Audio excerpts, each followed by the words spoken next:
Voilà, une fois qu'on a déterminé notre produit, notre cible, et qu'on connaît quel est le schéma de base en fait, d'une stratégie marketing, on va pouvoir dérouler l'ensemble des choses qui vont faire que cette stratégie va pouvoir fonctionner. Il faut déjà comprendre une chose.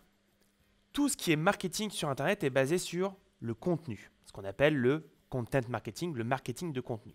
Sans production de contenu, rien ne peut fonctionner dans une stratégie marketing web. Par exemple, pour faire du référencement naturel, il faut produire du contenu principalement sous forme de texte. Si je prends ici le site Easy Domiciliation, eh bien, tout son trafic est généré parce qu'on produit des articles de blog. Je vous invite à consulter la formation sur le référencement naturel. Vous verrez que la colonne vertébrale du référencement naturel, c'est la production de contenu.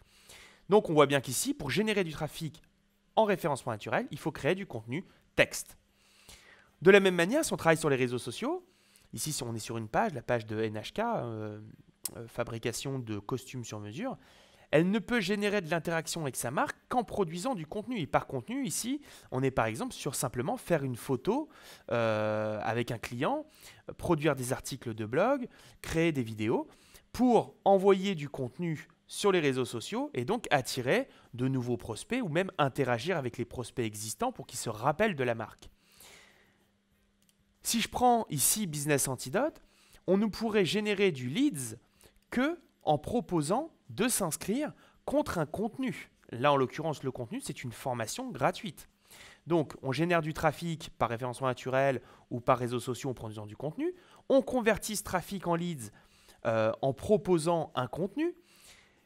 Par contenu, on n'est pas obligé de créer du contenu de type éditorial, type des vidéos d'explication, type des articles de blog. Prenons cet exemple ici. Ici, on propose donc de générer un devis automatiquement. Ici, ce n'est pas du contenu éditorial. On a créé un outil qui permettait d'avoir une réponse, qui permettait finalement d'avoir du contenu. Donc, on remplit les informations, on fait OK et on a le prix que coûterait un recouvrement de créance. Donc, ici, vous voyez qu'on n'est pas du tout dans un article de blog ou dans une vidéo. On est quand même sur du contenu. On produit du contenu. D'accord ? Là, en l'occurrence, on pourrait dire que le contenu, c'est un outil informatique. Le contenu, il est encore une fois indispensable pour convertir des prospects, pour convertir une communauté en clients. En l'occurrence, vous créez un produit, il vous faut une page produit. Une page produit, c'est un ensemble de contenu texte, c'est du contenu.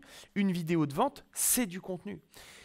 Sur Internet, aucune stratégie n'est possible si vous n'êtes pas prêt à produire du contenu, soit pour attirer du prospect, attirer du visiteur ou attirer du prospect, soit pour convertir des visiteurs en prospects, soit pour convaincre des prospects à acheter votre produit. Tout est histoire de contenu.